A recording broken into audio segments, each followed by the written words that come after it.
It's Wednesday. It's Wednesday. My favorite day of the week. Welcome to the AskAP live show.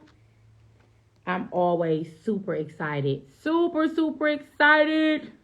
Y'all probably get tired of me saying how excited I am to be on my show. Every week, it's the same thing, y'all. I'm be excited every week. Tonight, I have a powerhouse coming on the show tonight. I'm talking about Lauren Walsh, EVP of Branding and Marketing for Quality Control, Music, and QCSports. She is amazing. I just met her a couple weeks ago. You guys are going to absolutely, positively fall in love with Lauren. You'll see why in a minute. She is traveling, so I'm going to give her a couple of minutes to get on the show. How y'all feeling? Welcome. If this is your first time on the show, welcome. I'm so excited to have you. I pray that something is said and done tonight and you just join me every Wednesday at 9 o'clock. Do me a favor. Get your people on here. Tell them AskAP Live is live. Tell them to come watch the show. It's going to be amazing tonight. I see a lot of new people on here. Hello, welcome to the show. So glad to have you. Super excited to have you all. Be sure to tag some people. Lauren is here. My girl is traveling and on time. Okay. About business. Are we on? Hey, girl. We are on. I'm great. How are How you? are you? I'm doing fantastic. Give me that jacket. Do you have my jacket This on? is like one of my favorites. Give me oh that my jacket. gosh. Your story earlier, I was like, I have to have it. She I needs to send know. it to Look me. at you with your fancy kimono. Okay. I see you. You know, I did this for you because I knew you were going to have on my jacket, so I put this on for you. I couldn't let you love do it. that to me on I my love own it. show. How are you? I know I'm doing so good. I know that you're traveling. I first of all want to say thank you so much because I know you're traveling with by your myself. children. No kids. So I can only imagine. I thought you I dropped them off at I saw a picture school, of you earlier and then I with went to the the kid. airport.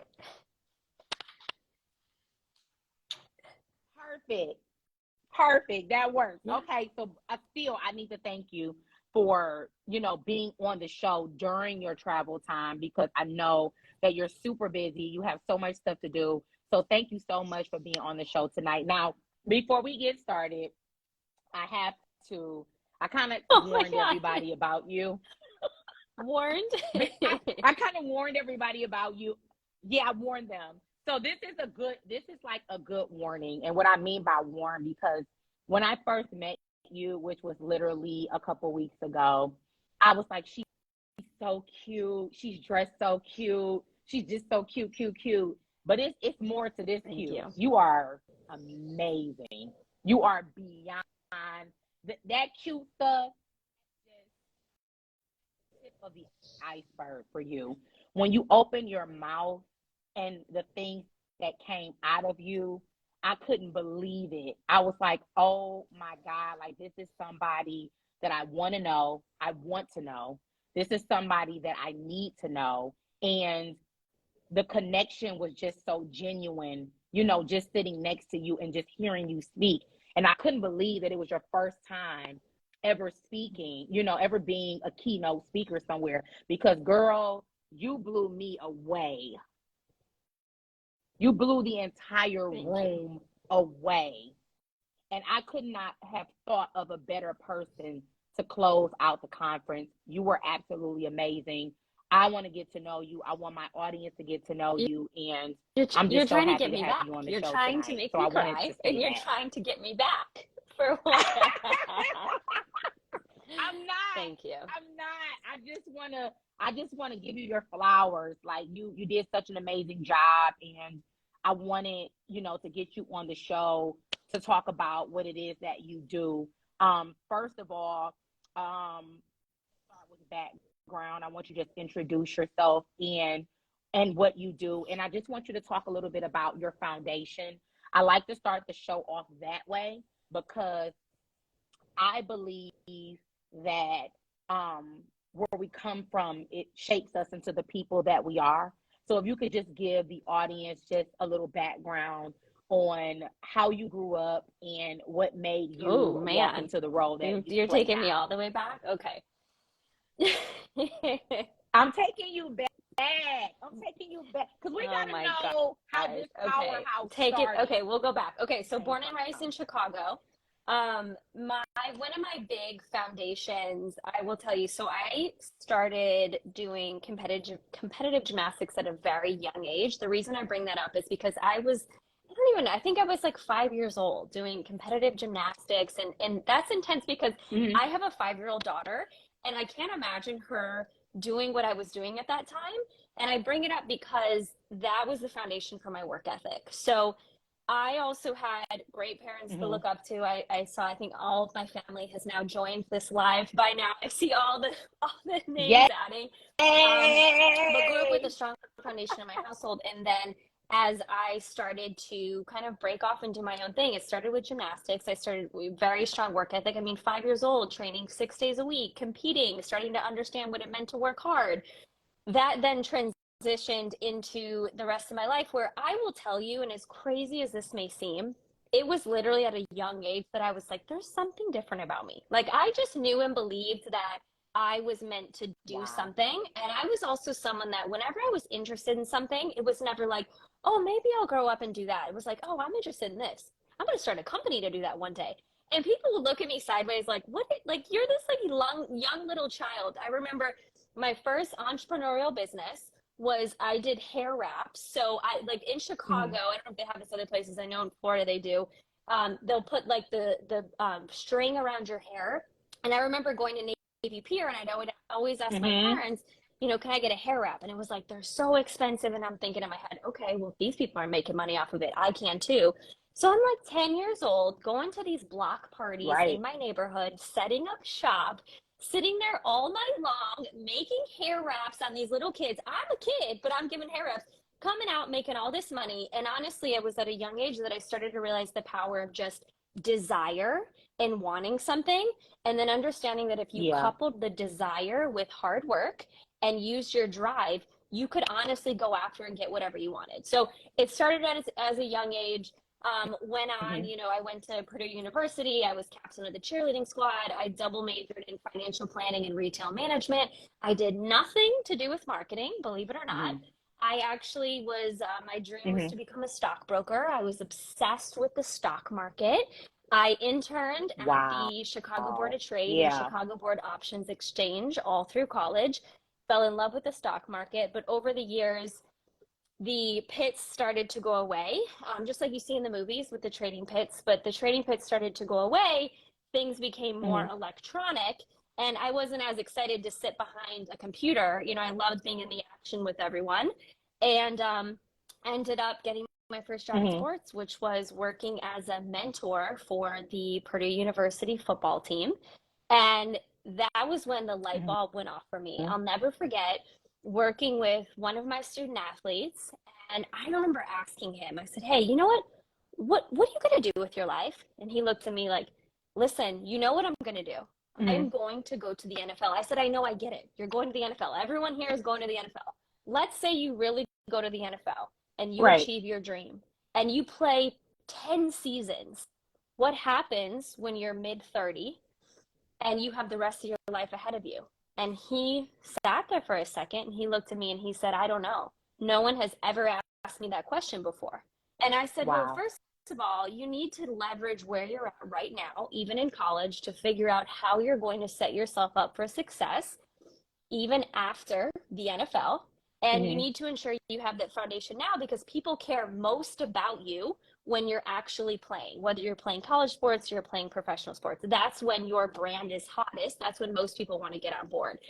And I remember that light bulb going off. And I also remember just having a connection with these athletes. You know, I was a former student athlete myself, so that garnered a certain level of respect. Also, I spoke to them as humans, and I was not a yes man or a yes woman. So I was never someone who sucked up to athletes and told them what they wanted to hear. I was always Mm-hmm. someone who said, you know what? I'm going to tell you what you need to hear. It may not always be what you want to hear, but that's what I believe that you need.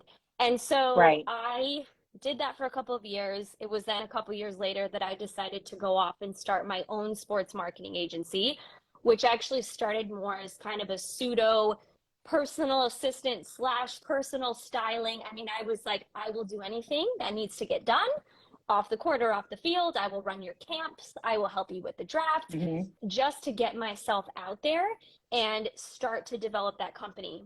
I will tell you, it took probably 3 years before it really took off. And it took a full six, Mm-hmm. almost 7 months before anyone even gave me a chance at a client. So I say that because I think most people think, Yeah. oh my gosh, it's going to work out. I mean, I quit my corporate job. I mean, I had a great salary, I had benefits, I was friends with everyone Mm-hmm. at work. I mean, I was literally climbing the ladder and doing what everyone wants to do. And Right. something inside of me just said, you Mm-hmm. know, there is something else. You have a dream to go off and do this.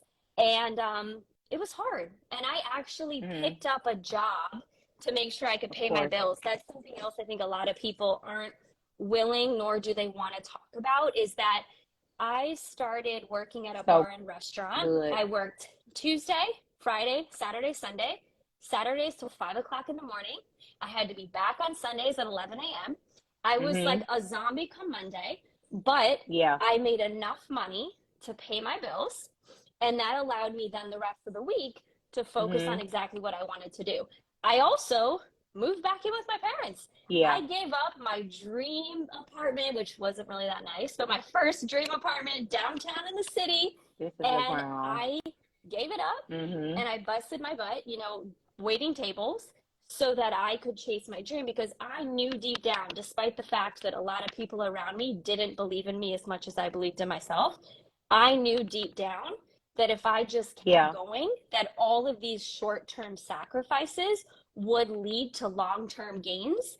And I had to Yes. tell myself day in and day out, because I honestly didn't turn a profit. I think it took 3 full years before I turned a profit, and three full years of just Absolutely. trying to figure it Mm-hmm. out. But again, I not only just believed in myself, but also kept doing the work and showing up and going to every single thing you could imagine, whether it was the NFL draft, the NFL combine, just being in every single room that I could and keep showing up. And, you know, finally, after, like I said, about 3 years, is when then it started to work. Clients were coming to me. I had developed a level of reputation where I was getting referrals. I was getting the big names coming my way. And then it was 2 years ago, almost 2 years ago, that then I ended up where I am now, which sometimes it's still crazy to say, but as the executive vice president of branding and marketing over at Quality Control Music and QCSports. And now we're here and doing Yes. keynotes. I mean, it's crazy. And I love that you I brought love up the it. keynote, because I'll tell you, it has been a dream of mine to speak. I've gone on some podcasts, I've Yeah. been on some panels, but I have dreamed and desired and Mm-hmm. even encouraged and helped other people get on certain stages. And, you know, I will say, Mm-hmm. like, the last couple of years, I'm like, what is it? Why is no one asking me to do this? I'll be totally honest. And then just this past year, it was like one came, and then the next one came, and then the keynote came, and now I have four more booked this summer. But Absolutely. it meant a lot to me that Ty gave me that opportunity. And then when the result was all these people Absolutely. who afterwards were like, do you do this for a living? I'm like, no, but I want to. Can you help me? How do we do this? So Um, then I'm just but appreciative of the fact that you'll take that and then bring me on here to keep it going. let me tell you something. I would have been a fool not to, because I would have never Yeah. known that that was your first time being a keynote, because you blew. There wasn't a It wasn't my dry intention either. eye in the room, and listen. I'm trying to keep my lashes on my face, which was so crazy. Like I'm just patting my lashes so they don't fall off, and I'm like, you know what? I'm gonna let this do what it's supposed to do. You moved everybody in the room, and one thing that I heard as you were talking was just the the faith that you had to step out. And I think that that's what a lot of us, we're scared to do. You know, we're scared to believe in ourselves that much that we would leave the corporate job, that we will humble ourselves enough to go back and live at home with our parents. And, you know, just, you know, even humbling ourselves to go and work those little couple of days so we can fund our dreams. So talk about, you know, stepping out on faith and what that looked and felt like to you, because it's not the easiest thing to do. You know, it goes back to the fact that I did always believe deep down that there was something bigger. And I did always believe that if I continued to do the work and just kept walking, that it would all come to fruition. You know, my faith now is simply deeply rooted in God and my relationship with Jesus. It very much is. And I'm always open about that. People are always like, can you say that in sports and entertainment? I'm like, yeah, you can be whatever you want. But it's also because of all of the things that I've gone through. You know, I always say, like, I've made it this far, and everything that I've overcome is just setting me up for what's next. And, you know, for me, it's just believing in something bigger than myself, because I really believe that we have to accept that there is something bigger. Like, we have to believe that we're on this earth to do something that's beyond just us, because at the end of the day, like, we all born, we're all going to die. Like, what you do in between is what's actually important. And I can't imagine continuing to go through life where I wake up and don't have something that's bigger than myself, you know, because I can have my why be rooted in my dream or even be rooted in my kids, but there's going to be days when my kids are driving me nuts or I feel burnt out, and there has to be something that's so much deeper. And you have to believe it in yourself. Like, this was part of the exercise that I did at the event that I had the keynote for, was that you have to understand that it comes down to you. And I think that's what most people aren't willing to do, nor do they want to do, because it's easy for us to put things on other people. But you have to believe in yourself first. And I'm not going to say that this is something that was easy. There were times that literally I didn't believe in myself. I didn't want to get out of bed. You know, I've had all different things, ups and downs, whether it's mental health or just not liking myself. I've had times just years ago, really wasn't that long ago, where I lacked self-worth. But I think when you get through those things and you fight through it and you get to the other side, that helps you be rooted in something deeper. But I just will tell you, it starts with you, and it starts with, I think, wanting more out of life. Like, that's the other thing too, is really believing that there's more than just getting up and working. And I also believe that we have a duty to give back to the world. Like, to me, my gifts are not my gifts. I believe that everything that I'm good at, everything that I'm passionate about, the intersection of those things was given to me by God. And it's my job and my duty to give it back, to leave a legacy, because no one's going to remember my title. Like, no one's going to remember, like, you know, this live. What they might remember is something that I taught them, or maybe something that they took away from this, or one little thing that I said that led them to chase their own dream, that they can then pinpoint it back. But you have to start with yourself. Like, I'll say, my mom texted me last night. We were talking about the NFL draft and how I'm traveling right now. One of my clients is getting drafted tomorrow. And she said, you know, did you ever think you'd be doing this? And I said, yeah, I did. And I kind of thought about it before I responded. I was like, should I say this? I was like, do I believe this? And I said, I did, because I always believed in myself. And when I first sought out to chase my dream, I believed that I would get here and be doing all these things that I'm doing. There were times where I had to remind myself why I was doing it, but it came down to that. And the biggest takeaway, I hope, for other people is that you have to be able to get up and look in the mirror and believe that you are destined for whatever it is you're going after. And if you don't believe it yet, you can take the whole idea of kind of fake it till you make it. And you can get up and you can look at yourself in the mirror, and you might not believe what you're saying. You can say, I am amazing. I am successful. I am going after my dreams. Keep saying it until you actually start to believe it. And you'll be really surprised what comes after that. Yeah. It's amazing to see you manifest like your life. I'm such a big believer in manifestation and speaking things and seeing them before you see them. Like that, I'm so big with that. So the fact that you are now walking in childhood prayers and dreams is just amazing. I want to talk about your role now as branding and marketing for Quality Control Music and QC Sports. Sports has always been a love for you. Like you've done sports, you know, you've always had a passion for sports. What about the music side? Like how does those two, how do they work together for you? And Yeah, in at the the end role of the that you're playing day, now. it is what really makes me excited is the fact that I get to work with people that are so talented beyond belief, and they've been given a platform that once again can impact other people. Yeah. I think people get caught up in how many followers they have on social or the brand deals that they're doing. But if you sit down and you really look at their lyrics, like I was just doing this yesterday with one of our clients where we're working on with my team, we're working on a music video, and they said, how should we pitch it? And I said, what do you mean? How do you pitch it? Pitch her story, like what she's gone through to get to where she is right now. That's what you need to pitch. Yeah. And that to me, it's less for me. I'm not one of the, you can't be a fan. Like you can't be a fan and work in this industry. So it's not the fact that they're music artists or athletes. Yeah.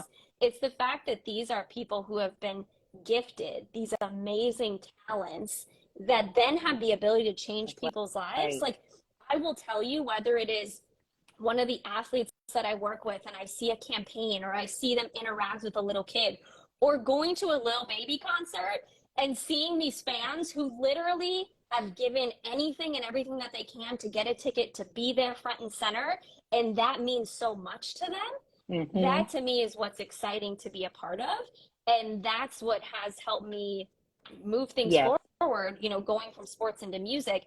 At the end of the day, it's the same thing. And what's also been fun is that there are so many brands out there who have not actually known how to tap into the music side, and they finally are just now starting to do it. So there's such an opportunity to take all my contacts on the sports side, pull them over into music, and really merge the worlds together. The music, right?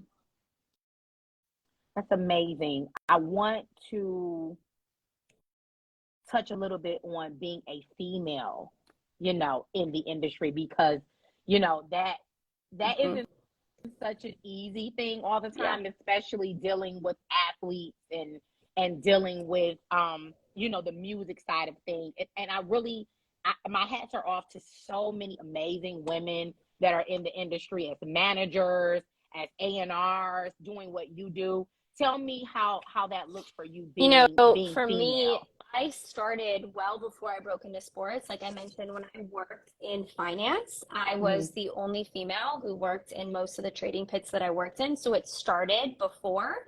So then when I transitioned into sports, I will tell you, I was very surprised. I will never forget showing up to my first NFL combine, coming down the escalator, and you hear about it, but I really was like this, like, really? Not one? I don't see a single woman in sight. And, not one. And even now, sometimes I'm surprised when I walk in certain rooms. But the thing is, at the end of the day, I very much try to mentor women in the space. I run an all-female team at QC. One of the reasons I joined QC was the fact that outside of Coach and P, all of the executives are females. But yeah, it's amazing. That's that dope. was one of the reasons that when the opportunity came my way, I said, of course, the president is, all the VPs, everyone, people in A&R. But for me, I found a way to leverage being a female to actually help me be successful in the space. As females, we just tend to be a little bit more empathetic than males. We tend to have, a little bit more of like the softer side, the loving side. And the truth is, a lot of these individuals are looking for that. Like when you are a larger than life individual, whether you're an athlete or a music artist, you want to be seen and heard for who you are, not who you are when you put on the makeup and you go on stage, but for who you really are. And I will say that I think being a woman and also being a mother allows me to connect with these individuals on a level that some of the men in the industry just can't. And so when I started to realize that, I was like, oh, I'm going to lean into this. Like, I'm going to use this as something that helps me connect with those individuals that I'm working with and use it for me, as opposed to focusing more on the fact that when I walk in the room, there might not be as many females that are in there. It's more of like, okay, whatever, we all deserve to be here. Everyone can have a seat at the table, and let's figure out how we can all come together. But because of that, I am also very passionate about figuring out how to take the next woman who wants to be in the industry and give her an opportunity. Yes. You talked, I wanted to touch on that. I love how conversations are just so organic. And you talked about, being empathetic and by being a female and also having children. How do you balance work and having the kids? Because you have two small kids. So how does that look? I'm not a mom yet, and I really like to ask this question because that's one of my desires. And so I know that I'm constantly working, and I'm like, when the kids come along, I still want to be able to balance being a great mom and still be great in my career. So what does that look like? I mean, for first you on and a day-to-day? foremost, I will say that becoming a mom actually was one of the biggest reasons that I have been able to continue to climb the ladder and be successful in this industry. Becoming a mom is what 100% changed my life and changed the trajectory of who I was as a person, which then changed my career and how I moved forward. My team always laughs at the question of balance because I don't believe in it.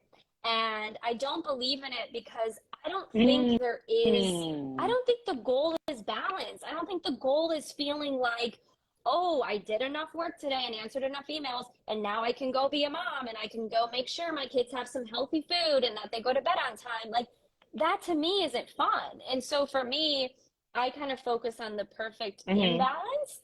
And my motto is simply just be where your feet are. Like, you can have it all. You can literally have it all. You can have everything that you want. You can't have it all at the same time.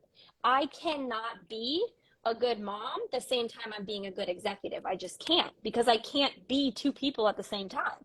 And so what I try to focus more on is how can I set up my day in a certain way that it allows me to maximize. Like, many people think it's nuts that I get up at 4:30 in the morning. Number one, the only reason I can is because I go to bed at 8:30. My kids won't go to sleep unless I at least lay down with them. And usually when I lay down at 8:30, I'm so tired that I fall asleep. So then I get up at 4:30, but I have to get up at 4:30 because I need 4:30 to 6:30-ish to be my time to prep for the day, so I can be mom and executive and mentor and friend and sister and all these things. But then my phone I have very strict things. My phone is on do not disturb from 8 p.m. until 8 a.m. the next day. So if you try to get me in between there, if you try to get me after that or before in the morning, I'm just not even going to see it. And then I make a point. I get my kids to school, and then it's time to go and check in on work. So, of course, I'm not going to say that there aren't certain nights that I stay up late or have to stay up checking emails or during things. Of course, those things happen. However, I took the pressure off myself and said, I'm not going to try to balance it all. I don't want to be super mom. Honestly, when people are like, oh my God, you do it all, it's so impressive. I'm like, I don't think we should glorify that. I don't think we should glorify trying to juggle all these things at once, because one, it's not attainable. And two, even if you attain it, are you happy? Because the goal is to have it all and enjoy it all. Not just have it all and make it look good on Instagram, but actually get to the point where you have a healthy relationship with yourself, with your kids, with motherhood, and then also with your work. I think that that's the greatest answer I probably ever heard, because I feel like a lot of us are trying to balance a lot of stuff, and it makes sense that we don't try to balance a lot of stuff, that we're just present in what we're in at that moment and just do the very best that we can. So that's some great, solid advice. I want to talk, you hinted a couple times, and even when I first met you, about your amazing team. I feel like you have to have a good team, and you really pride yourself and talk highly of your team. So talk to us a little bit about how important it is to have a team, like a healthy team, and a team that is more so like a family, because that's what you guys kind of sound like more than anything. We really are. I mean, you I guys think, are family. again, when it comes to career or comes to balance, for me at least, the lines are always blurred because the truth is I may be on a Zoom call, and this happened a lot during the pandemic. We kind of tore down some of those layers a little bit, but there may be something going on with my kids, or there may be something happening, and I want the people that I work with to see me as human. And so when I bring people in, which I will proudly say that I have an all-female team at QC, and everyone, most the full-time people started as interns and they worked their way up, and they're amazing, but also we take time to actually get to know each other as people, and we take time to lean into the things that are going to make us stronger. Like, as crazy as it may sound, I start all of our team meetings with a moment of gratitude. So I force everyone to go around the room. And you have to tell me what you're grateful for at that point in time. Yeah. And a lot of times people may say, oh my gosh, you work at a record label and this is what you do and this is how you start meetings. And I always remind myself, you know, I was hired because of who I am, not because of who they wanted me to be. And that's exactly how I hire other people. I hire them for who they are as people and what I believe that they can bring to the table. And I think it's great for us to be able to blur the lines and get to know each other, because I also want them to feel like if something's going on, that they can tell me. Because I don't ever want people to feel like they have to mask if they're having a bad day, if something happened with their family. I think it's important that we're able to simply be who we are, because to me, when we're stepping into our true power and being who we are and being open with the people that we work with, there's an opportunity to do a better job because we know what else is going on. And also with the team, I will say something that is often hard for me, but shout out to the girls on my team right now, especially Broken Faith. They have stepped it up in a way that they almost forced me to give them more responsibilities, you know, and it was like I gave them like a little bit and they both ran with it. And since then, I even asked one of them the other day, I said, what changed? You know, what was it? And she said, you know, we had a conversation and we were talking about long-term opportunities. And the minute that I found out that you really believed in me and you see me as someone who can be successful in this industry, that made me want to do even better. And so that's another thing too, is I really try to give feedback. I try to actually ask them, how are you actually doing? You know, how are you feeling? What's going on in your life? And spend real time together. Very you know, if important. we can get around each other together, actually spend time together getting to know them. I think we're meant to do life with other people, you know, I mean, that's it. And I love people. I love connecting with people. I'm also very cautious of who I give my time to. And so when it is the people that are close to me, I want to make sure that they're getting the right version of me, that I'm helping them, that I'm mentoring them, but that I'm also giving them an opportunity to do the same thing back to me. So you're very passionate about their mental health.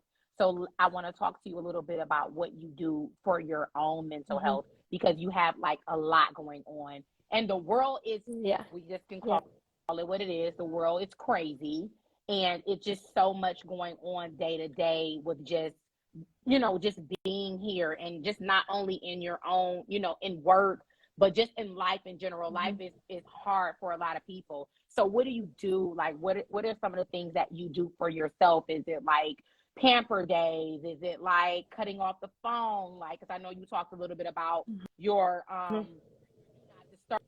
which is a great thing that I do for my mental health. I have to do that sometimes. So what are some of the things, or, you know, some of the advice you can give to people who are watching now to kind of like, you know, something for themselves? I think we just all kind of need Number one, meditation and breath work. I used to think it was so ridiculous. I hated when people said it because I was like, oh, I don't want to do it, and I have too many thoughts going on. But I started using apps. I started with Calm, and now I use Insight Timer. But I'm a huge, huge believer. I meditate minimum 25 minutes a day. I like to do it first thing in the morning. But then I also have certain things on the apps that are saved that, let's say I get off a call and I'm just freaking out. I have like a 3-minute emergency meditation. I can throw my headphones in, 3 minutes, breathe. And it's like, oh, okay, I can go back to doing what I was doing, because that also happens throughout the day. Also, journaling is a huge one. I love to read. You know, I think it's great to get in the Word and read the Bible, but also I love to read self-help books and books that give me Yeah. perspective to make me realize that life is way bigger than myself, because we can easily get inside our own heads. Movement is a big one. I used to Mm-hmm. feel like I had the pressure of I had to do these full workouts. I'll be honest, with everything I have going on, sometimes I'm lucky if it is a 10 to 15-minute workout, but I try to give myself grace that, like, you just did a 10-minute workout. And not only is that great physically, but that's going to be great mentally. Also, I do, my phone automatically Yeah. goes on do not disturb from 8 p.m. to 8 a.m. If you have an iPhone, one of the updates recently, that can be set up so it just automatically happens. I'm very cautious of my circle. So I'm very cautious of the people that I get around. I try to make sure That's I'm so around good. people where we're focusing more about Mm-hmm. positivity and moving things forward, as opposed to gossip and talking about terrible things. Mm-hmm. I do not watch the news. I figured that out years ago. I get Wow. updates and news in certain ways, whether Mm-hmm. it's Twitter or Apple News, that'll pop up and tell me what's going on. But I'm someone that goes deep down the rabbit Mm-hmm. hole, and something will pop up and something in the news. And not only does it take me down in that moment, but now I'm researching, I'm looking Mm-hmm. into it. Next thing I know, I'm like, why do I feel terrible right now? So I do not watch the news. Yeah, And I'm very that's true. cautious of what I put in. I believe that what you get out is what you put in. And so whether it's podcasts, the music I'm listening to, again, the Mm-hmm. conversations that I'm having, all those things tie into it. And then I don't believe necessarily in kind of a self-care Sunday. I try to find little bits and pieces every day. So even my morning skincare routine, standing Every in day. front of the mirror, Yeah. just having a little bit of extra time to do like the gua sha on my face, I try to find it every single day, because what I don't like to happen is that you get to the Mm-hmm. point where you're so burnt out that you need an entire day. And I'm not saying that's bad, but I think if you build in a little bit along the way, you can do it. And then I also try to That makes bookend, sense. like, I'm here right now traveling without my kids, and I have made a point tomorrow morning at 9 a.m. I'm taking a yoga class. You have to plan for it. So even though I'm traveling and I have stuff the rest of the day, I know that tomorrow is going to be a long day with the draft. So it's what can I do before that's going to set me up to be prepared for that later. So you have to plan. You have to plan, whether Right. it's knowing. I do the same meditation every morning, because at 4:30 in the morning, I can't be thinking, Mm-hmm. what am I going to do? So it's the same thing every day. And then once you start to get those habits and stack on top of Yeah. them, next thing you know, it just becomes what you're doing every single day. You're very disciplined in that area. I But can learn a lot from you because it took time. I will tell I'm you, like, so, it took, yeah, I'm but so not I disciplined think at the thing is, all. for me, I won't give myself an out. I also had really, really bad postpartum depression after my second child, to the point suicidal thoughts on the daily. I mean, 6 straight months of just fighting for my life. And so for me, it's less about discipline and more about choosing myself, because I don't want to go back to that darkness. And I know that it was just a couple years ago. He's Yeah. 2.5. That wasn't that long ago. And so for me, it's even more just about the fact Mm-hmm. that I feel like I don't have a choice, because if I want to do more and I want to be happy and I want to be healthy, I have to do these things every single day to basically fight for my mental health and fight for my happiness, to ensure my Mm-hmm. trajectory keeps trending up and I don't take steps back to where I was not that long ago. That's really good. Yeah. I wanna touch on just some trials and tribulations, because we all have them. You just talked about the postpartum, which I hear more and more about all the time. I never thought it wasn't a real thing, but now it's like so much of it goes on. I just want to talk about, just that real part of life where people think things, even your career, like things happen overnight. I am like a living proof that that is so not true. And just talking to you about your background and where you came from and all of the moving pieces in your career, that none of this for you happened overnight. So talk about what some of the trials and tribulations look like working from where you were to now where you are. because it just didn't. You didn't wake up and you were just an Yeah. executive. You went through some things. I So mean, talk I about went what that through a kind of lot. looked like for you. I will say when I first quit my job, my comfy corporate job that I had, and I started my company, I mean, that humbled me because I kind of expected clients to just answer the phone and reply back to my emails. I think it started there of getting knocked down every single day. I woke up every single day and either cold called or cold emailed NFL, NBA, different agents and marketing execs and all these different people in the industry. And that went on for day after day for months. Not long, a couple years after that, back in 2017, I got pregnant. I mean, I wasn't in a relationship. I wasn't married. I came from a very traditional Catholic household, you know, so that was something to go through. That was something that I remember. I'll never forget that day when I woke up and I said, oh no, there is something going on here.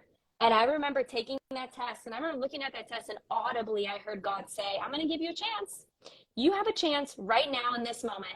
And either you're going to take it, and this is going to change your life forever, or you're not, and you're going to keep on the path, and who knows, like you could end up dead.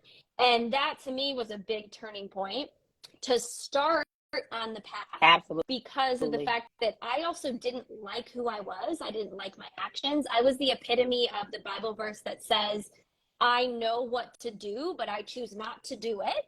And that was literally me. I knew what was right, to do it. and yet I was choosing not to do it. And I would wake up, you know, every Saturday and Sunday morning with severe anxiety, and I hated the person that I was.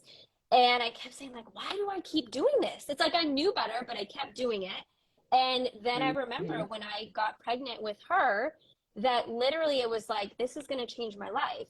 And that was kind of, you know, the next phase, and then going through what that looked like. And also because of the fact that being a single mom in an industry, a male dominated industry, all the agents were telling me, there's no way you're going to be able to do it. There's no way you're going to be able to be a mom and operate at the level that you are. And I will say that was another trial because I formed an unhealthy relationship with trying to prove people wrong instead of focusing on what was going to make me happy. And it became very much more focused about, I'm going to show them, you know. And I was at the NFL Combine 3 weeks after giving birth. And you better believe that there's not a mother's room at the NFL Combine back in 2018. And so I'm in the bathroom at the JW Marriott trying to find an outlet so I can pump, you know, my milk for my baby who's back home.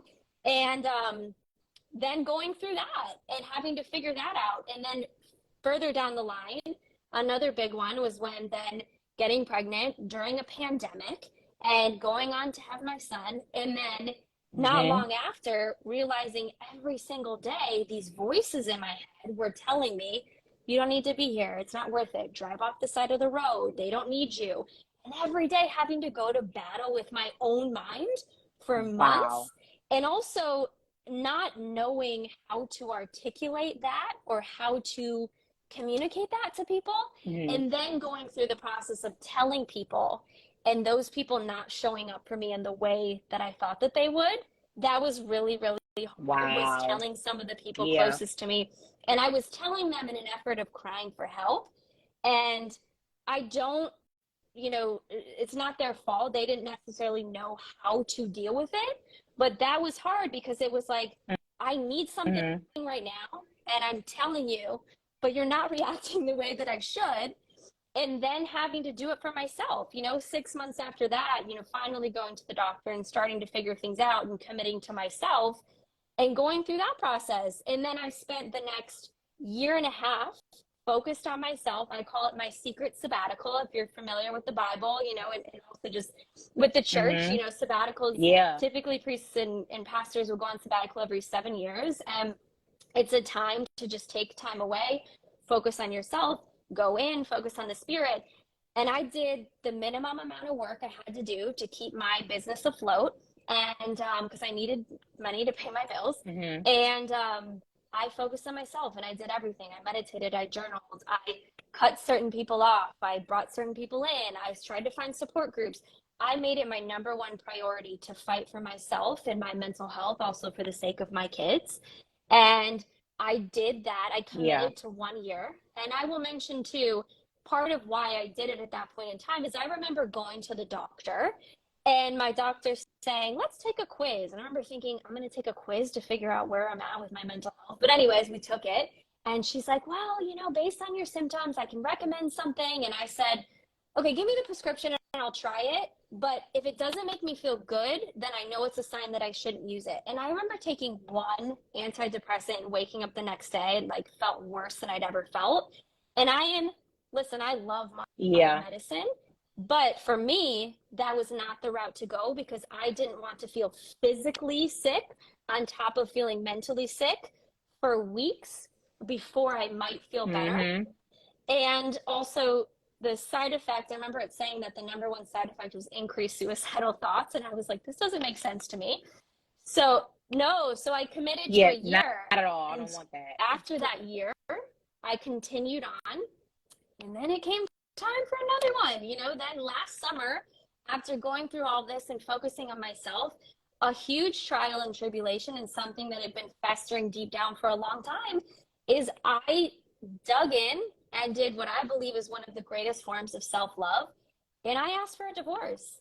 And I made a very hard decision to leave an unhealthy relationship and to do it for the sake of myself and my own happiness and for the sake of my kids. And it was only because I'd spent so much time on myself that I did that. And I say all these things because I think the way you would look at the trajectory of my life is like, oh my gosh, she started her company and then she had 2 kids and she got married and now she's an executive. And it's just like all these things that on a grid on my social media look really pretty. But what has gone on behind the scenes and how hard I've had to fight for all of it, I think is important for people to know that number one, you can go through all these things and still be successful and happy and have whatever you want. You can start over at literally any point in time, whether it's starting over personally, with a relationship, with your career. You make that choice. But going back to how we started this conversation, you have to choose yourself. Like, I think that's my theme along the way, is just constantly choosing myself. But I love this question, and I appreciate you answering and letting me give this very long response, because I do think it's important that people realize that we don't get to where we are by it being easy, and having to make all those hard choices and go through all those things is why you see this person that I am today. And that's why you see these habits and this discipline and all these things that have made me who I am.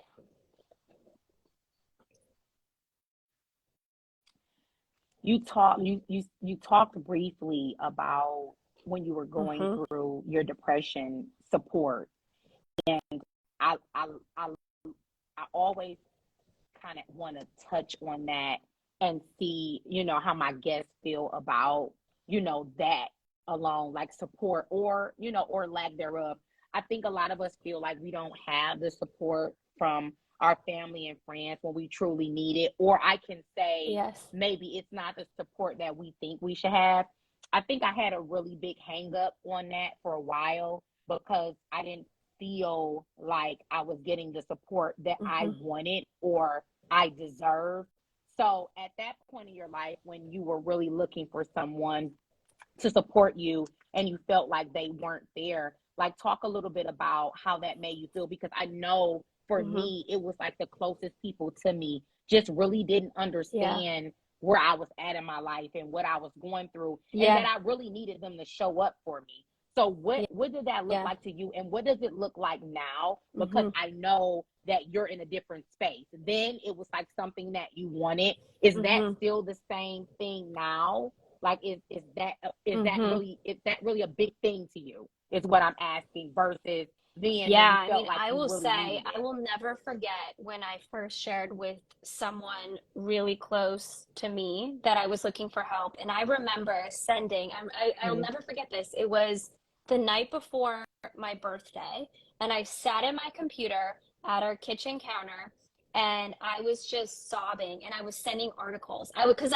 had just tried to explain it to them, and they weren't getting it. So I said, okay, fine. If you're not getting it from me, let me send articles. Let me send personal articles from husbands whose wives actually did kill themselves. Let me send you articles from scientific research that talks about what's going on. Because I was like, okay, maybe it's me. Maybe I'm just not articulating this the right way. And I'm sending all these articles, and that person still Yeah. wasn't getting it. And that for me was one of the biggest moments of hurt, where I was like, how could you, even if you don't understand, how could you just not want to help me? You know, like I'm literally crying. I'm crying out for help, but I'm Yeah. also crying. Like there's something going on here. I'm telling you I'm not okay. And that for me was also a big thing of like, there's no way that I can have a strong relationship with this person, because this person clearly doesn't have the empathy to be there for me in this moment, and who knows where it's going to be with something else. I'll mention that I think for me, it also then came to support groups. It was really, really hard for me to find postpartum support groups that were positive, that were what I needed. I went to a couple of support groups, and it was so negative, it made me feel worse about myself, because it was a space where people got on and talked about how bad they felt, and they never recommended any tools to pull these people out. And it just was woman after woman saying, oh my gosh, well, this is how I am today. And she'd be like, okay, well, okay, just keep showing up. And I'm like, isn't there anything you could, I literally one day like freaked out. I'm like, shouldn't we be suggesting like meditation or journaling or physical movement, or isn't there something you can suggest? And then after that, to answer the latter of your question, for me, it is something that is important, not someone who's going to save me, because I realized I had to save myself. I was the only person who was going to be able to pull me out of where I was and fight for myself. But I do need people around me who can be empathetic enough to realize and be willing to say, look, I don't know what you're going through, but I am here for you in whatever capacity that is. If you need me to go to an appointment with you, if you need me to just sit with you and listen, if you need me to, whatever it may be, it is important to me, because again, we're supposed to do life with other people. And we need to feel safe in our relationships, whether that's friendships or, you know, relationships that we have with other people. And I think being able to show up as who you are, even in your darkest moment, and know and believe that that person has your back, is something that is super important. Again, they don't need to fully understand, but they should ask. And even if they don't know where you're at, just being able to say, hey, how are you doing? But really, how are you doing? And what are you doing to make sure that you are in a good place? And how can I support you? How can I support you in this season of life? How can I show up in whatever way that it is? And I will say, you know, even for me now, I've started to realize and lean in and see different ways that people can show up. Again, it may not be them kids for a walk, or hey, do you want me to do this? So allowing that person to meet you where you are in that moment in time. But I do think it's very important. I wanna wrap up the show. This has been. I felt the same. I was like, wait, what time is it? It's almost been an hour. I've soaked in so much stuff. When I'm looking down, I'm writing notes because I'm just a note head, and I'm just taking notes. I learned so much from the people that I have on my show. I always handpick the most amazing people. I'm just so happy. I'm proud of myself that God allows me to like really connect with people and pick some great people to be on the show. People I think the world needs to know. And I always like to end the show with this question. This question is like my favorite question of the night every Wednesday. And it's a question that it's absolutely no wrong answer.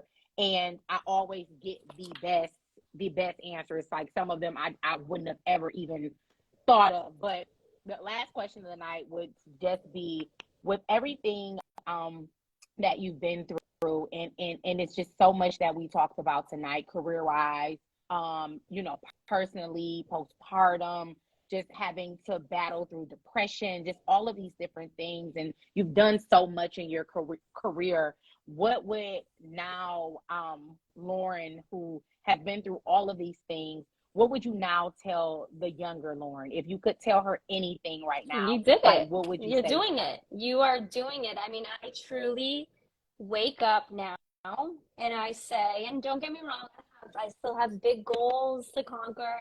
I have things I want to do, but Of course. I will tell you, I literally, I'm not even kidding. I wake up every single day in my dream home that I fought really hard to get and be able to afford and be there now with my kids. And I wake up every single day and I go to bed every single night. I swear to God, I turn off the lights and I stand there for a few minutes every night before I go to sleep.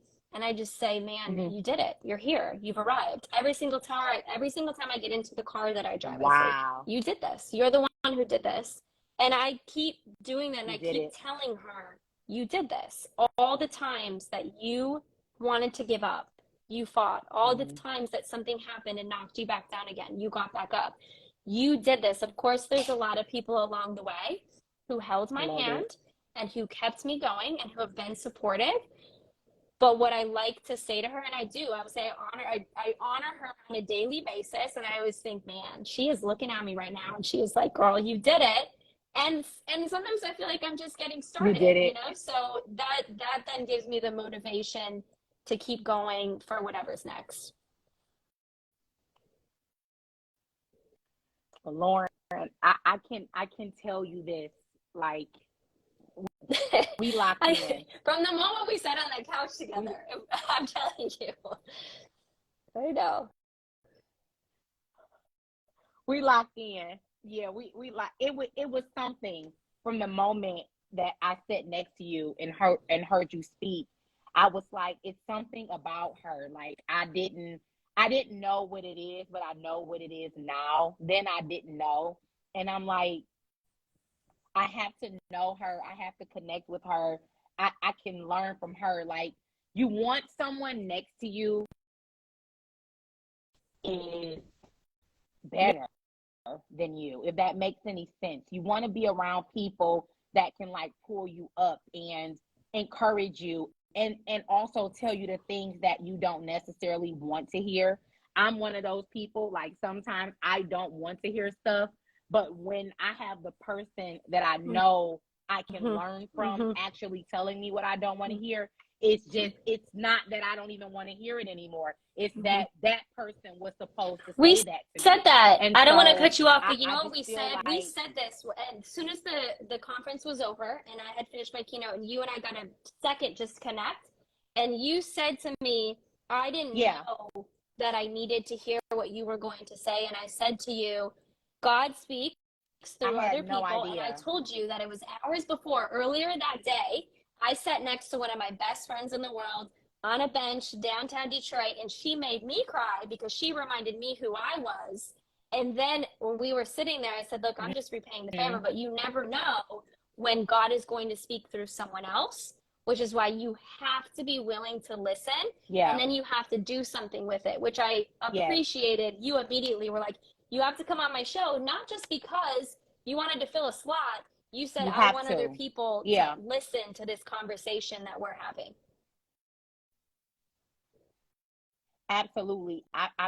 It was like God literally, in my mind, set us next to each other, like for a reason. Because honestly, I wasn't even supposed to stay up there that time.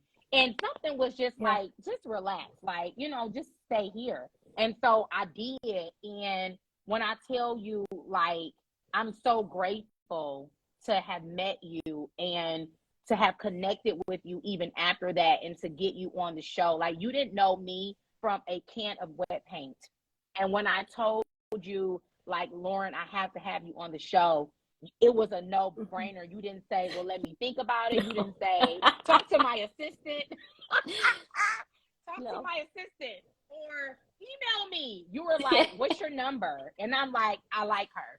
Because that's how I am. Like, if I feel it, I'm going to give you my number. I'm not going to say email me. I'm not going to say you have to talk to my assistant. Like, I have Same. very good discernment. I just pick up on stuff really good. So I have to have you back on the show. Let's do it. We have to do this again. We definitely have to. Hopefully next time we do it, Oh, it's on TV. okay. You know, I'm Listen, just gonna you throw just that tell out me there. when and where, and I will be there. Just like this. I have to tell you, I will tell you how important this was to me.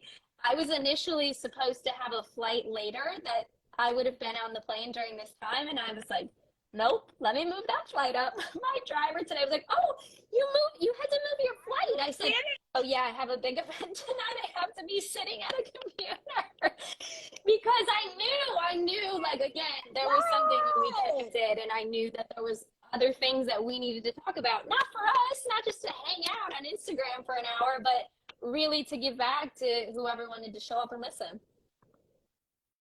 So you just tell me when and where. Now that just really. Oh yeah, I'm gonna fly you in on my private jet and everything. Love it. I'm gonna lay it out for you. I'm gonna lay it out for you. Thank you so much for being on the show, Lauren. It was an absolute pleasure. Like we have to do this again. We have to.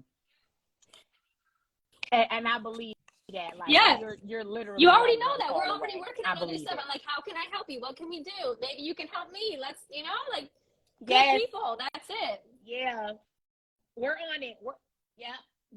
Yeah, we're on it. I will definitely talk to you either later this week or next week, and Sounds we'll plan good out to see you. our stuff. I'll just see you. Enjoy your travel. Don't do too much work, even though I know you will. But take a break and good luck tomorrow. Your client on the draft. Bye. Yes, good luck.